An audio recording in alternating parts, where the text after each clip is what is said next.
நாங்கள் ஜெபம் செய்வோம்.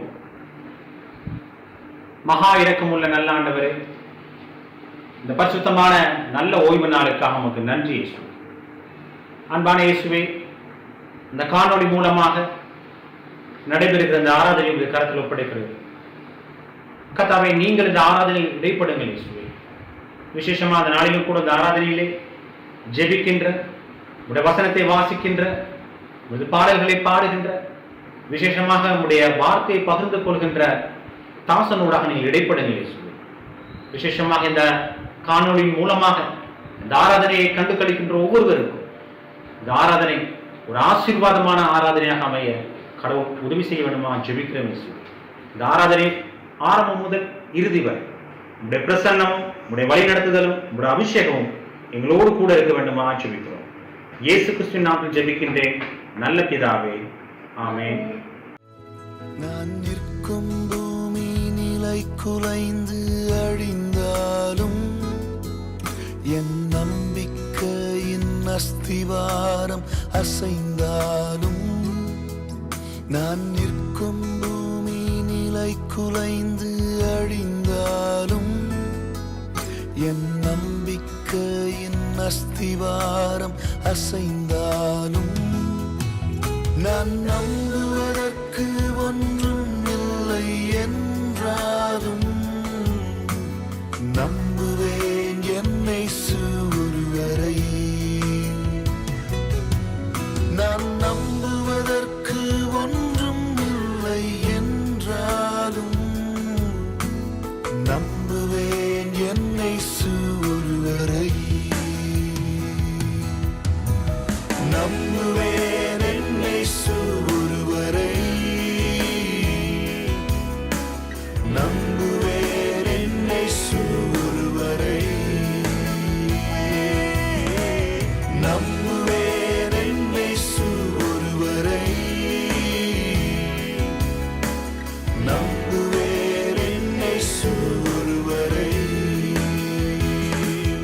என் பாதை எல்லாம் அந்தகாரம் சூழ்ந்தாலும், வாழ்க்கை முடிந்தது மறுவாழ்வு இல்லை என்றாலும், என் பாதை எல்லாம் அந்தகாரம் சூழ்ந்தாலும், வாழ்க்கை முடிந்தது மறுவாழ்வு இல்லை என்றாலும், என்னை தேற்றுவதற்கு யாரும் இல்லை என்றாலும் நம்புவேன் என் இயேசு ஒருவரை. என்னை தேற்றுவதற்கு யாரும் இல்லை என்றாலும் நம்புவேன் என் இயேசு ஒருவரை. நம்புவேன் என் இயேசு ஒருவரை. நம்புவேன் என் இயேசு ஒருவரை. நம்புவேன் என் இயேசு ஒருவரை. நம்புவேன் என் இயேசு ஒருவரை. நம்புவேன் என் இயேசு ஒருவரை. நம்புவேன் என் இயேசு ஒருவரை. 1 தீமோத்தேயு 6ஆம் அதிகாரம் 6ஆம் வசனம் தொடக்கம் 10ஆம் வசனம் வரை மற்றும் 17ஆம் வசனம் தொடக்கம் 19ஆம் வசனம் வரை. போதுமென்கிற மனதுடனே கூடிய வேத பக்தியே மிகுந்த ஆதாயம். உலகத்திலே நாம் ஒன்றும் கொண்டு வந்ததும் இல்லை, இதிலிருந்து நாம் ஒன்றும் கொண்டு போவதும் இல்லை என்பது நிச்சயம். உண்ணவும் உடுக்கவும் நமக்கு உண்டாயிருந்தால் அது போதுமென்றிருக்க கடவோம். ஐஸ்வர்யவான்களாக விரும்புகிறவர்கள் சோதனையிலும் கண்ணியிலும் மனுஷரை கேட்டிலும் அழிவிலும் அமிழ்த்துகிற மதிக்கேடும் சேதமுமான பலவித இச்சைகளிலும் விழுகிறார்கள். பண ஆசை எல்லா தீமைக்கும் வேறாயிருக்கிறது. சிலர் அதை இச்சித்து விசுவாசத்தை விட்டு வழுவி அநேக வேதனைகளாலே தங்களை உருவகித்து கொண்டிருக்கிறார்கள். இவ்வுலகத்திலே ஐஸ்வர்யம் உள்ளவர்கள் இருமாப்பான சிந்தனை உள்ளவர்களாய் இராமலும், நிலையற்ற ஐஸ்வர்யத்தின் மேல் நம்பிக்கை வையாமலும், நாம் அனுபவிக்கிற சகலவித நன்மைகளையும் நமக்கு சம்பூர்ணமாய் கொடுக்கிற ஜீவனுள்ள தேவன் மேல் நம்பிக்கை வைக்கவும், நன்மை செய்யவும், நற்கிரியைகளில் ஐஸ்வர்யவான்களாகவும், உதாரணமாய் கொடுக்கிறவர்களும் உதாரண குணமுள்ளவர்களாய் இருக்கவும், நித்திய ஜீவனை பற்றி கொள்ளும்படி வருங்காலத்திற்காக தங்களுக்கு நல்ல ஆகாரத்தை பொக்கிஷமாக வைக்கவும் அவர்களுக்கு கட்டளையிடு. சுகம் தர வேண்டும் யெகோவா ராஃபா, இன்று சுகம் தர வேண்டும் யெகோவா ராஃபா. இயேசு நாமத்தினால், இயேசு இரத்தத்தினால், தூய ஆவியின் வல்லமையா, இயேசு நாமத்தினால், இயேசு இரத்தத்தினால், தூய ஆவியின் வல்லமையா.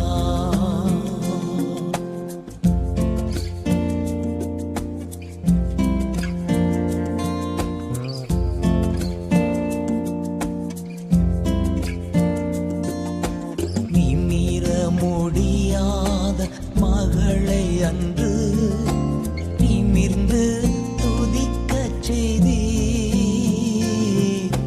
நிமிர முடியாத மகளை அன்று நிமிர்ந்து துதிக்கச் செய்தி,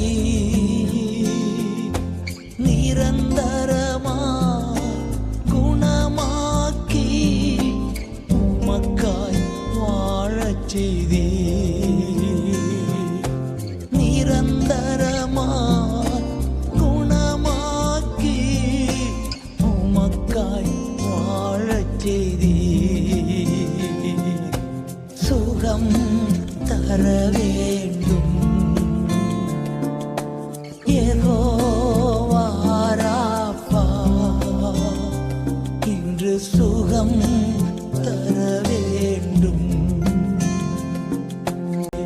சுகம் தர வேண்டும்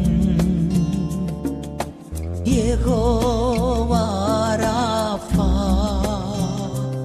இன்று சுகம் தர வேண்டும். லூக்கா 16 அதிகாரம் 16 தொடக்கம் 31 வரை. நியாய பிரமாணமும் தீர்க்கதரிசி வாக்கியங்களும் யோவான் வரைக்கும் வழங்கி வந்தது. அது முதல் தேவனுடைய ராஜ்யம் சுவிசேஷமாய் அறிவிக்கப்பட்டு வருகிறது. யாவரும் பலவந்தமாய் அதில் பிரவேசிக்கிறார்கள். வேதத்தில் ஒரு எழுத்தின் உறுப்பு அவயமாய் போவதை பார்க்கிலும் வானமும் பூமியும் ஒளிந்து போவது எளிதாயிருக்கும். தன் மனைவியை தள்ளிவிட்டு வேறொருத்தியை விவாகம் பண்ணுகிறவன் விபசாரம் செய்கிறான். புருஷனாலே தள்ளப்படுபவளை விவாகம் பண்ணுகிறவனும் விபசாரம் செய்கிறான். ஐஸ்வர்யம் உள்ள ஒரு மனுஷன் இருந்தான். அவன் இரத்தபரமும் விலையேறப்பட்ட வஸ்திரமும் தரித்து அனுதினமும் கம்பீரமாய் வாழ்ந்து கொண்டிருந்தான். லாசரு என்னும் பெயர் கொண்ட ஒரு தரித்திரனும் இருந்தான். அவன் பற்கள் நிறைந்தவனாய் அந்த ஐஸ்வர்யவானுடைய வாசல் அருகே கிடந்து அவனுடைய மேஜையிலிருந்து விழுந்த துணிக்கைகளினாலே தன் பசியை ஆற்ற ஆசையாய் இருந்தான். நாய்கள் வந்து அவன் பற்களை நக்கிற்று. பின்பு அந்த தரித்திரன் மரித்து தேவதூதரால் ஆபிரகாமுடைய மடியிலே கொண்டு போய் விடப்பட்டான். ஐஸ்வர்யவானும் மரித்து அடக்கம் பண்ணப்பட்டான். பாதாளத்திலே அவன் வேதனைப்படுகிற போது தன் கண்களை ஏறெடுத்து தூரத்திலே ஆபிரகாமையும் அவன் மடியிலே லாசர்வையும் கண்டான். அப்பொழுது அவன் தகப்பனாகிய ஆபிரகாமை, நீர் எனக்கு இறங்கி லாசருவின் தன் விரலின் நுனியை தண்ணீரால் தோய்த்து என் நாவை குளிர பண்ணும்படி அவன் அனுப்ப வேண்டும். இந்த அக்கினி ஜுவாலையில் வேதனைப்படுகிறேன் என்று கூப்பிட்டான். அதற்கு ஆபிரகாம், மகனே, நீ பூமியிலே உயிரோடு இருக்கும் காலத்தில் உன் நன்மைகளை அனுபவித்தாய். லாசருவும் அப்படியே தீமைகளை அனுபவித்தான். அதை நினைத்துக்கொள். இப்பொழுது அவன் தேற்றப்படுகிறான், நீயோ வேதனைப்படுகிறாய். அதுவும் அல்லாமல் இவ்விடத்தில் இருந்து உங்களிடத்திற்கு கடந்து போகவும் அவ்விடத்திலிருந்து எங்களிடத்திற்கு கடந்து வரவும் மனதுள்ளவர்களால் கூடாத படிக்கு எங்களுக்கும் உங்களுக்கும் நடுவே பெரும் பிளவு உண்டாகப்பட்டிருக்கிறது என்றான். அப்பொழுது அவன், அப்படியானால் தகப்பனே, எனக்கு 5 பேர் சகோதரர் உண்டு. அவர்களும் வேதனையுள்ள இந்த இடத்திற்கு வராதபடி அவன் போய் அவர்களுக்கு சாட்சியாக அறிவிக்கும் பொருட்டு நீர் அவனை என் தகப்பன் வீட்டுக்கு அனுப்பும்படி உம்மை வேண்டிக் கொள்கிறேன் என்றான். ஆபிரகாம் அவனை நோக்கி, அவர்களுக்கு மோசேயும் தீர்க்கதரிசிகளும் உண்டு, அவர்கள் செவி கொடுக்கட்டும் என்றான். அதற்கு அவன், அப்படி அல்ல தகப்பனாகிய ஆபிரகாமே, மரித்தோரில் இருந்து ஒருவன் அவர்களிடத்திற்கு போனால் மனம் திரும்புவார்கள் என்றான். அதற்கு அவன், அவர்கள் மோசே தீர்க்கதரிசிகளுக்கும் செவிகொடாவிட்டால் மரித்தோரில் இருந்து ஒருவன் எழுந்து போனாலும் நம்ப மாட்டார்கள் என்று சொன்னான் என்றார்.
இயேசுவின் நாமத்தில் உங்கள் அனைவரையும் அன்போடு கூட வாழ்த்துகின்றேன். இந்த வாரம் நற்செய்தி புத்தகத்தில் இருந்து நாம் வாசிப்பது லூக்கா எழுதின சுவிசேஷம் 16வது அதிகாரம் 19வது வசனம் தொடங்கி 31வது வசனம் வரைக்குமான வேத பகுதி ஆகும். இங்கே இயேசு ஒரு ஐஸ்வர்யவானையும் லாசரு என்று பெயர் கொண்ட ஒரு மனிதனையும் பற்றி சொன்ன மிகவும் சிந்திக்க வைக்கின்ற ஒரு கதையை குறித்து தான் நாங்கள் இந்த பகுதியிலே பார்க்க போகின்றோம்.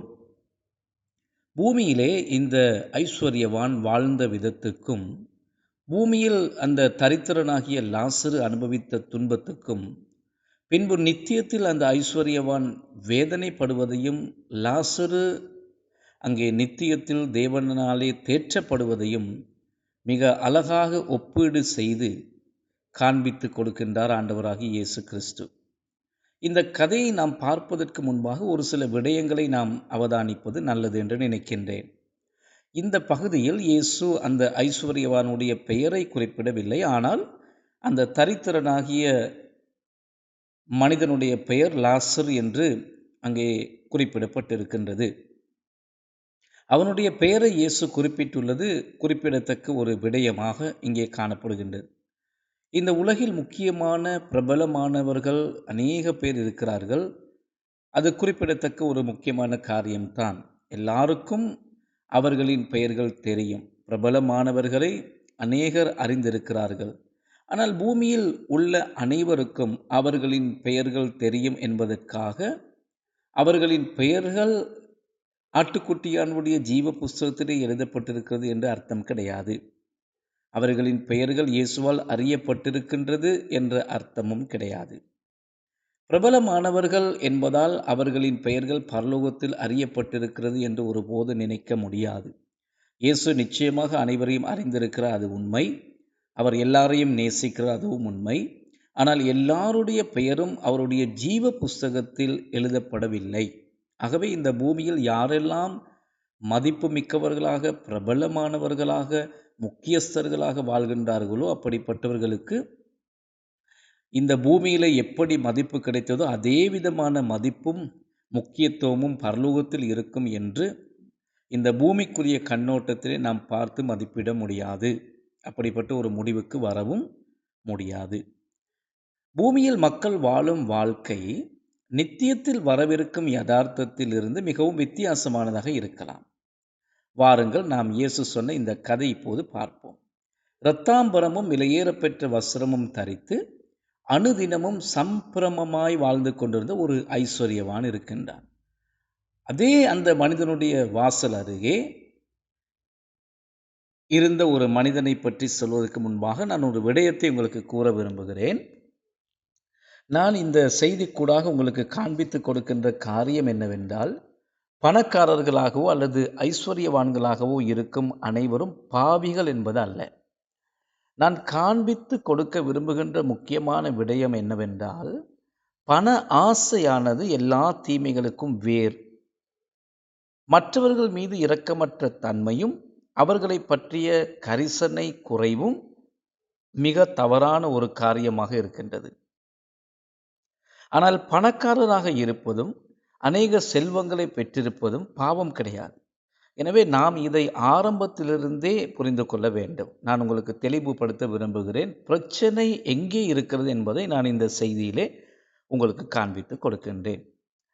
அவனுடைய வீட்டு வாசலில் லாசரு என்று பெயர் கொண்ட ஒரு தரித்திரன் வாழ்ந்தான். அவன் பருக்கள் நிறைந்தவனாய் காணப்பட்டான். அந்த ஐஸ்வர்யவானுடைய மேசையிலிருந்து கீழே விழுகின்ற துணிக்கைகளாலே தன் பசியை ஆற்ற ஏங்கிக் கொண்டிருந்தான். நாய்கள் கூட வந்து அவனுடைய பருக்களை நக்கிற்று என்று இயேசு இந்த கதையிலே சொல்லுகிறார். இந்த பணக்காரனை விட அந்த விலங்குகள் தான் லாசருவை, அதாவது நாய்கள் தான் லாசருவை அதிகமாக கவனித்து கொண்டன. லாசரு அனுதினமும் அவனுடைய வாசலிலே வைக்கப்பட்டான்.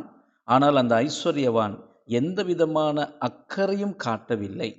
அவன் லாசருவை ஒரு நாளும் கவனிக்கவில்லை, உதவவில்லை. எந்த விதத்திலும் அவனுக்கு உதவ முன் வரவில்லை.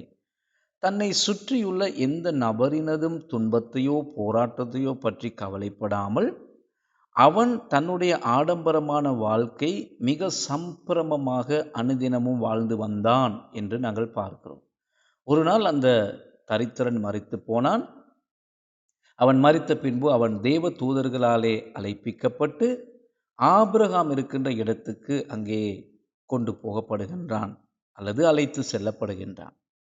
இது ஒரு அழகான சம்பவம். பாருங்கள், தேவ ஜனங்கள் இந்த வாழ்க்கையிலிருந்து நாம் அடுத்த வாழ்க்கைக்கு, அதாவது நித்திய வாழ்க்கைக்கு நாங்கள் கடந்து போகும்போது, நாம் பூமியிலிருந்து அந்த நித்தியத்துக்குள்ளாக நாங்கள் போகும்போது தேவ தூதர்கள் நம்மை அந்த வாழ்க்கைக்குள்ளே நடத்தி செல்கின்றார்கள், அழைத்து செல்கின்றார்கள். இது ஒரு அழகான ஒரு சத்தியமாக காணப்படுகிறது. தேவ சமூகத்துக்குள், அதாவது பரலோகத்துக்குள் நம்மை அழைத்து செல்ல தம்முடைய தேவ தூதர்களுக்கு ஆண்டவர் கட்டளை கொடுக்கின்றார். ஆனால் அடுத்ததாக என்ன சொல்லப்படுகிறது என்பதையும் நாம் கவனிக்க வேண்டும். ஐஸ்வர்யவானும் அதே போல ஒரு நாளிலே மரித்து அடக்கம் செய்யப்படுகின்றான். ஆனால் இங்கே தேவ தூதர்கள் வந்து அவனை கவனிப்பதாக அல்லது தேவ தூதர்கள் அவனுடைய விஷயத்தில் இடைப்படுவதாக எந்த ஒரு அடையாளத்தையோ குறிப்பையோ செயல்பாட்டையோ நாம் காண முடியாது. லாசருவின் மறைவுக்கு பின்பதாக அவனுக்காக எதுவும் அந்த ஐஸ்வர்யவான் செய்ததாக எந்த ஒரு அறிகுறியும் காணப்படவில்லை. அந்த ஐஸ்வர்யவான் இறந்த பின்பு அடக்கம் செய்யப்பட்டான். 23வது வசனம் சொல்கிறது, அவன் நரகத்திலே தள்ளப்பட்டு அங்கே வேதனைப்பட்டு கொண்டிருந்தான் என்பதாக. அவன் மேலே அன்னார்ந்து பார்த்தபோது தூரத்தில் ஆபிரகாமையும் அவனுடைய பக்கத்திலே லாசருவும் அங்கே இருக்க கண்டான். உண்மையிலே இங்கே 2 இடங்கள் இருப்பதை நாம் தெளிவாக பார்க்கின்றோம். நாம் இறந்த பின்பு அந்த 2 இடங்களில் ஏதாவது ஒரு இடத்துக்கு நாங்கள் கட்டாயம் செல்ல வேண்டும். ஒன்று, நாம் கர்த்தருடன் அவருடைய மக்களுடன் இருக்க அந்த நித்திய வாழ்க்கைக்குள்ளே, நித்திய ஜீவனுக்குள்ளே பிரவேசிப்போம். அல்லது கர்த்தரிடத்திலிருந்து பிரிக்கப்பட்ட மரித்து போன அந்த மரித்தவர்கள் வாழ்கின்ற அந்த நித்திய நரகத்துக்கு நாங்கள் செல்வோம். எனவே அவன் வேதனையோடு நரகத்திலே இருந்தான். கர்த்தருடைய சமூகத்தில் இருப்பது எவ்வளவு ஆசீர்வாதம் பாருங்கள். ஆனால் கர்த்தரிடமிருந்து பிரிந்திருப்பது எவ்வளவு வேதனைக்குரியது. ஏனென்றால் நீங்கள் கர்த்தரிடத்திலிருந்து பிரிக்கப்பட்டால் நீங்கள் எல்லா நன்மைகளில் இருந்தும் பிரிக்கப்படுவீர்கள். பலர் செய்யும் தவறு என்னவென்றால் அவர்கள் கர்த்தருடைய ஆசீர்வாதத்தை விரும்புவார்கள். ஆனால் எல்லா ஆசீர்வாதங்களுக்கு மூல காரணமாயிருக்கின்ற கர்த்தரை அவர்கள் விட்டுவிடுகிறார்கள். நீங்கள் எல்லா ஆசீர்வாதங்களின் மூலத்திலிருந்து உங்களை துண்டித்து கொண்டால் நீங்கள் எல்லா ஆசீர்வாதங்களில் இருந்தும் உங்களை துண்டித்து கொள்கிறீர்கள் என்றுதான் அர்த்தம். எனவே அவன் நரக வேதனையில் இருந்து கொண்டு மேலே பார்த்து தூரத்திலே ஆபிரகாமையும் அவன் அருகில் லாசருவையும் இருக்க காண்கிறான். எனவே அவன் ஆபிரகாமை நோக்கி, தகப்பனாகிய ஆபிரகாமே, என் மீது இரக்கமாயிரும், லாசருவின் விரல் நுனியை தண்ணீரிலே நனைத்து என் நாக்கை குளிரப்பண்ண அவனை அனுப்பி வையும், காரணம் நான் இந்த நெருப்பில் வெந்து கொண்டிருக்கிறேன் என்று அவன் கதறினான். அப்போது இது மிக ஆச்சரியமாக இருக்கிறது. பாதாளத்தில் இருந்து கொண்டு கூட அவன் லாசருவிடம் அங்கே பணிவிடை சேவையை தான் அவன் எதிர்பார்க்கிறான். ஒரு வேலைக்காரனாக அவனுக்கு வேலை செய்ய அனுப்புவிக்கும்படியாக அவன் கேட்டுக்கொள்கிறான். ஆனால் பூமியில் லாசருவுக்கு உதவி தேவைப்பட்ட நேரங்களில் எல்லாம் அவன் ஒருபோதும் உதவி செய்ய முன்வரவில்லை. தன் விரலை அவன் ஒருபோதும் அந்த லாசருக்கு உதவி செய்யும்படியாக உயர்த்தவும் இல்லை, நீட்டவும் இல்லை. இது ஒரு குறிப்பிடத்தக்க உண்மையாக காணப்படுகின்றது. மக்கள் செய்யும் மற்றொரு தவறு என்னவென்றால், அவர்கள் நரகத்துக்கு செல்லும் போது கூட அவர்கள் தங்கள் இருதயத்தையோ மனதையோ மாற்றிக்கொள்வது கிடையாது. உண்மையான மனம் திரும்புதலை அந்த சூழலில் கூட விரும்புவது கிடையாது. வேதனையில் இருக்கும் போது கூட சிலர் சுயநலவாதிகளாகவே இருக்கின்றார்கள். அவர்கள் மற்றவர்களுக்கு தேவைப்படும் நேரத்தில் உதவி எதுவும் செய்யாவிட்டாலும் அவர்களுக்கு அந்த இக்கட்டான நேரத்தில் மற்றவர்கள் பணிவிடை செய்ய வேண்டும் என்று எதிர்பார்ப்பார்கள். இது ஒரு சுயநலம் கொண்ட சிந்தை மற்றும் உண்மையான மனஸ்தாபம் அற்ற ஒரு தன்மை என்றுதான் நான் நினைக்கிறேன். இது வெறும் சுயநலம். ஆனால் ஆபிரகாம் பதிலளிக்கின்ற, மகனே, நீ உன் வாழ்நாளிலே அநேக நன்மைகளை அனுபவித்தாய் என்பதை நீ நினைவில் கொள். மீண்டும் சொல்லுகிறேன், ஐஸ்வர்யவானாய் இருப்பது, உலக வாழ்க்கையிலே நாம் காரியங்களை, சொத்துக்களை அனுபவிப்பது தவறு கிடையாது. ஆனால் லாசருவோ தீமைகளை அவனுடைய வாழ்நாட்களிலே அனுபவித்தான். ஆனால் இப்போது அவன் தேற்றப்படுகிறான், நீயோ வேதனைப்பட்டு கொண்டிருக்கிறாய் என்று ஆபிரகாம் சொல்லுகிறான். இங்கிருந்து அங்கு செல்லவோ அல்லது அங்கே இருக்கிற ஒருவனுக்கு இங்கே வரவோ முடியாதபடிக்கு இந்த இடத்துக்கும் அந்த இடத்துக்கும் இடையே மிகப்பெரிய பிளவு இருக்கின்றது என்பதை ஆபிரகாம் காண்பித்து கொடுக்கின்றார். எனவே நாம் நித்தியத்துக்கு போகும்போது அங்கே நமக்கு சரி செய்து கொள்ள வாய்ப்புகள் கிடையாது. நரகத்தில் இருப்பவர்களின் வாழ்வில் உண்மையான மனம் திரும்புதலுக்கான வாய்ப்புகள் இருக்கிறது என்பதற்கான எந்த ஒரு ஆதாரத்தையும் நாங்கள் இங்கே கவனிக்க முடியாது. அவர்கள் கோபமாக இருக்கின்றார்கள், வேதனையில் இருக்கின்றார்கள். ஆனால் அவர்கள் பூமியில் இருந்த காலத்தில் இருந்ததைப் போலவே இன்னும் சுயநலவாதிகளாகவே நரகத்திலும் இருக்கிறார்கள்.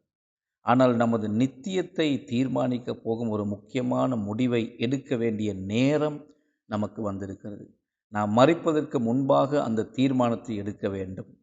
மரணத்தின் பின்பு எந்த தீர்மானத்தை எடுக்கவோ மாற்றவோ நமக்கு அனுமதி கிடையாது. எனவே இன்று நம் இரட்சிப்பின் நேரம் வந்துவிட்டது. இன்றுதான் நம்முடைய இரட்சிப்பின் நேரம். இயேசுவின் மீது நீங்கள் நம்பிக்கை வைக்க வேண்டிய நாள் இன்றுதான் என்பதை உங்களுக்கு வலியுறுத்த விரும்புகிறேன். அப்போது நீங்கள் இந்த வாழ்க்கையிலிருந்து அடுத்த வாழ்க்கைக்கு மாறும் போது தேவ தூதர்கள் உங்களை கர்த்தருடைய சமூகத்துக்கு நேராக அழைத்து கொண்டு போவார்கள். பணக்காரர் இதை கேட்டபோது அவன் தகப்பனே, லாசருவை என் வீட்டுக்கு அனுப்பி வையுங்கள், ஏனென்றால் எனக்கு இன்னும் 5 சகோதரர்கள் இருக்கிறார்கள், அவர்களும் இந்த வேதனையான இடத்துக்கு வரக்கூடாது.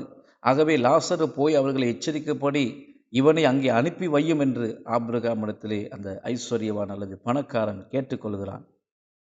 நீங்கள் எப்பொழுதாவது கேள்விப்பட்டிருக்கிறீர்களா? எனக்கு தெரியாது. நான் கேள்விப்பட்டிருக்கிறேன். ஒரு சிலர் இப்படி கூறுவார்கள், நான் என்றால் நரகத்துக்கு தான் போக விரும்புகிறேன். காரணம், எனது எல்லா நண்பர்களும் அங்கு தான் இருப்பார்கள். ஆனால் நரகத்தில் இருப்பவர்கள் நீங்கள் அவர்களுடன் சேர வேண்டும் என்று அவர்கள் விரும்ப மாட்டார்கள். ஏனென்றால் அது எவ்வளவு மோசமான இடம் என்பதை அவர்கள் மட்டுமே அறிவார்கள். பணக்காரன் ஆபிரகாமை ஒரு வேலைக்கார பையனை போல நினைத்து அவரிடத்திலே கேட்கிறான், லாசருவை மீண்டும் என் வீட்டுக்கு அனுப்பி வையும். அது ஒரு முட்டாள்தனமான வேண்டுகோள். லாசரு தனது குடும்பத்தினரை எச்சரிக்க அனுப்பப்படுவான் என்று அவன் நம்பினான். ஆனால் ஆபிரகாம் அவனுக்கு சொன்னதை நீங்கள் கொஞ்சம் கவனியுங்கள். அவர்களுக்கு பூமியிலே மோசேயும் தீர்க்கதரிசியும் இருக்கிறார்கள். அவர்கள் சொல்வதை அவர்கள் கேட்டு மனம் திரும்பட்டும். கர்த்தருடைய வார்த்தை ஏற்கனவே கொடுக்கப்பட்டிருக்கிறது. மரித்தோரிலிருந்து ஒருவன் என் சகோதரரிடத்துக்கு அனுப்பப்பட்டால் அவர்கள் மனம் திரும்புவார்கள் என்று அவன் கூறினான். ஆனால் ஆபிரகாம் கூறுகிறார், மோசேக்கும் தீர்க்கதரிசிகளுக்கும் செவி கொடுக்காவிட்டால் ஒருவன் மரித்தோரிலிருந்து எழுந்து போய் அறிவித்தாலும் அவர்கள் நம்ப மாட்டார்கள். மரித்தோரிலிருந்து உயிர்த்தெழுந்த ஒருவர் இருக்கிறார், அவர்தான் நம் ஆண்டவராகிய இயேசு கிறிஸ்து. ஆயினும் இன்னும் பலர் அவருக்கு செவி சாய்க்காமல் இருக்கின்றார்கள். மரித்தோரிலிருந்து உயிர்த்தெழுந்து தான் அனுபவித்ததை பற்றியும், பரலோகம் உண்மையானது, நரகமும் உண்மையானது, இந்த 2 இடங்கள் இருக்கிறது என்று தன் அனுபவத்துக்கூடாக கண்டு வந்து நமக்கு சொல்லியும் அதை ஏற்றுக்கொள்ள முடியாத, விரும்பாத பலர் இன்றைக்கும் இருக்கின்றார்கள். மக்கள் தங்களுக்கு கொடுக்கப்பட்ட தேவனுடைய வார்த்தைக்கு பதிலளிக்க, பிரதியுத்தரம் கொடுக்க அவர்கள் விரும்பாவிட்டால் அவர்கள் வேறு யாருடைய வார்த்தையும் கேட்கப் போவதில்லை. என்னுடைய கருத்து என்னவென்றால், இந்த ஐஸ்வர்யவானைப் போல நீங்கள் உங்கள் வாழ்க்கையை ஒருபோது முடிக்கக்கூடாது. நித்திய காலமாக வேதனை அனுபவிக்கும் அந்த மனிதனைப் போல நம்மில் யாருமே இருக்கக்கூடாது. அப்பேற்பட்ட இடத்துக்கு நாம் போகக்கூடாது. எனவே இப்போதே கிறிஸ்துவுக்கு உங்கள் வாழ்க்கையை கொடுப்பதன் மூலம் உங்களுடைய நித்தியத்தை நீங்கள் இன்றைக்கே உறுதி செய்து கொள்ள வேண்டும். நாம் மற்றவர்களிடம் அக்கறையும் இரக்கமும் காண்பிக்கிறவர்களாக இருக்க வேண்டும். மக்கள் மீது கரிசனை இல்லாமல் நம் வாழ்க்கை வெறுமனே நாம் நடத்தக்கூடாது. தேவை ஏற்படுகிறவர்களுக்கு சேவை செய்ய நாம் நம்மை அர்ப்பணிக்க வேண்டும். நாங்கள் மற்றவர்களுக்கு சேவை செய்வதன் மூலமாக மாத்திரம் நமக்கு பரலோகத்துக்கு போக முடியாது. கிறிஸ்துவின் மீது நமக்கு இருக்கிற நம்பிக்கை, விசுவாசம்தான் நம்மை நித்தியத்துக்குள்ளே கொண்டு போகும். ஆனாலும் நம்முடைய கிரியைகளற்ற விசுவாசம் செத்தது என்று வேதம் சொல்கிறது. எனவே உண்மையான விசுவாசம், உண்மையான நம்பிக்கை தேவன் மீது உங்களுக்கு இருக்குமே ஆனால் அது எப்படி வெளிப்படும் என்றால், நீங்கள் மற்றவர்களுக்கு உண்மையான அன்பையும் அக்கறையும் அவர்கள் மீது வெளிப்படுத்தும் போது, காண்பிக்கும் போது மாத்திரமே அது வெளியரங்கமாக விளங்கும். கிறிஸ்துவின் மீது உங்கள் விசுவாசத்தை வையுங்கள், மற்றவர்கள் மீது கரிசனை வையுங்கள். அந்த நம்பிக்கை, அந்த கிரியையோடு கூடிய விசுவாசம் உங்களை நித்தியத்தோடு இணைத்துவிடும் என்பதை இன்றைய செய்திக்கூடாக நீங்கள் புரிந்து கொள்ளுங்கள். கர்த்தர் தாமே இந்த வார்த்தைகளுக்கூடாக உங்களை ஆசீர்வதிப்பாராக. ஆமேன். அன்பின் பரலோக பிதாவே, உங்களுக்கு கோடி துதிகளையும் ஸ்தோத்திரங்களையும் இந்த காலவெளியிலே செலுத்தும்படியாக கொடுத்த அருமையான பாக்கியத்துக்காய் மக்கள் ஸ்தோத்திரம். இந்த ஆசீர்வாதமான நாளிலே ஆண்டவரே ஆசீர்வாதங்களுக்காய் ஜெபிக்கத்தக்கதாக எனக்கு கொடுத்த அருமையான கிருபைக்காக நன்றி செலுத்துகிறேன் தகப்பனே. விசேஷமாக இந்த நாளும் கூட தகப்பனே எல்லா ஜெபங்களுக்காக நமக்கு நன்றி செலுத்துகிறோம். எங்கள் துதிகளுக்காய் ஸ்தோத்திரங்களுக்காய் நீ ஆண்டவரே எங்கள் மேல் பாராட்டி வருகிற எல்லா கிருபைகளுக்காக நன்றி செலுத்துகிறோம் தகப்பனே. ஆண்டவரே சுவாமியில் இணைந்து ஜெபிக்கின்றதான ஜெப குழுக்களுக்காக நான் ஜெபிக்கிறேன் கர்த்தாவே. ஒவ்வொரு ஜெபங்களையும் கொண்டு தகப்பன் நீங்கள் ஆசீர்வதித்து ஆண்டவரே பல சாட்சிகளை ஏற்படுத்தும்படியாக கொடுத்த பாக்கியத்துக்காய் மக்கள் ஸ்தோத்திரம். இந்த நாளும் கூட விசேஷித்த கிருபை எங்களோடு கூட இருந்து கர்த்தாவே இந்த ஜெபம் மூலமாய் எங்களை கர்த்தாவை நடத்தி வர தயவுக்காய் மக்கள் ஸ்தோத்திரம். அதிகமாய் உடைய சமூகத்திலே ஆண்டவரை ஜெபித்து ஆசீர்வாதங்களை சுயத்துக் கொள்ளக்கூடிய எல்லா பாக்கியங்களையும் கிருபைகளையும் தேவரே எங்கள் தந்து உதவி செய்ய நான் செபிக்கிறேன் கர்த்தாவே. அற்புதங்களை செய்கிற கர்த்தர் அற்புதம் செய்ய முடியாது நான் செபிக்கிறேன் தகப்பனே. இந்த நாளும் கூட சுவாமியுடைய சமூகத்தில் விசேஷித்த கிருபை எங்கள் தருமடியாக செபிக்கிறோம். இணைந்து ஜெபிக்கிற ஒவ்வொரு பிள்ளைகளையும் ஆசீர்வதியும் உடைய ஆசீர்வாதம் தரும்படியாக செபிக்கிறோம். ஜெப குழுக்களை ஆசீர்வதிங்க தகப்பனே.